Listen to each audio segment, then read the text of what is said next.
موسیٰ علیہ السلام کی طرح چوغا پہنتا تھا، موسیٰ علیہ السلام کی طرح عصا اٹھاتا تھا، اور جہاں جاتا تو وہ موسیٰ علیہ السلام کی نقل کر دیا کرتا تھا۔ رب کائنات نے فرمایا کہ یہ ہے گناہگار ہے، لیکن میرے کلیم کا انداز اختیار کیا تو میں نے اس کو دیکھ کر اس کو بھی ہدایت عطا کی،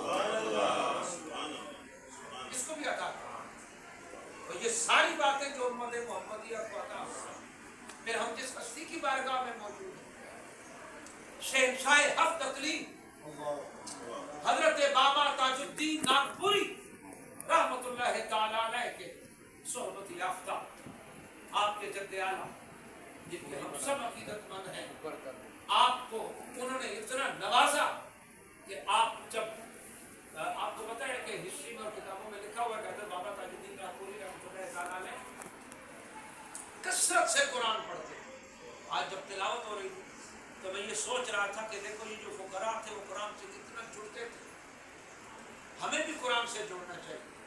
ان کی عزتیں، ان کی قبریں آج صدیاں گزرنے کے باوجود بھی روشن اس لیے کہ وہ قرآن سے جڑے رہے، وہ قرآن کے نور کو جذب کرتے رہے اور قرآن کے نور کو ہی پھیلاتے رہے، تو وہ کثرت سے قرآن پڑھتے تھے۔ بابا ناگپوری ان کی خدمت میں کتنی ہی راہ بد پر چلنے والی عورتیں آتی تھی، اور وہ ایک دفعہ جب ان کی قربت میں اور ان کی مجلس میں آتی، رب انہیں گندگی کی زندگی سے نکال کر ہدایت کے راستے میں ڈالتا۔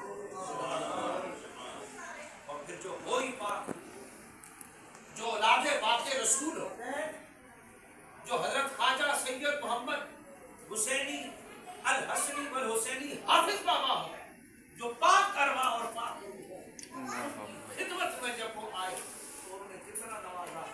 تو فرمایا کدھر جاتے ہو؟ کہنے لگے میں حفظ کرنے جاتا ہوں۔ فرمایا جا تو حافظ۔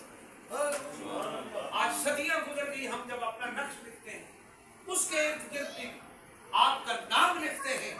جس مرض کے لیے میں حضرت خواجہ سید محمد شاہ صاحب میرے پیروں پر میں پڑھتا تھا کراچی میں نے کہا بابا جی کوئی تعویذ وغیرہ تو مجھے دکھائیں سکھائیں کہ لوگ ہم آتے ہیں ہم کو امام ہے تو آپ جب کیفیت میں آتے تھے تو وہ ایسے جسم پر ایک لفظ تاری ہوتا تھا اور آنکھوں میں نمی آتی تھی۔ فرمایا بچہ تو جو لکھ سی نا شفا ہو۔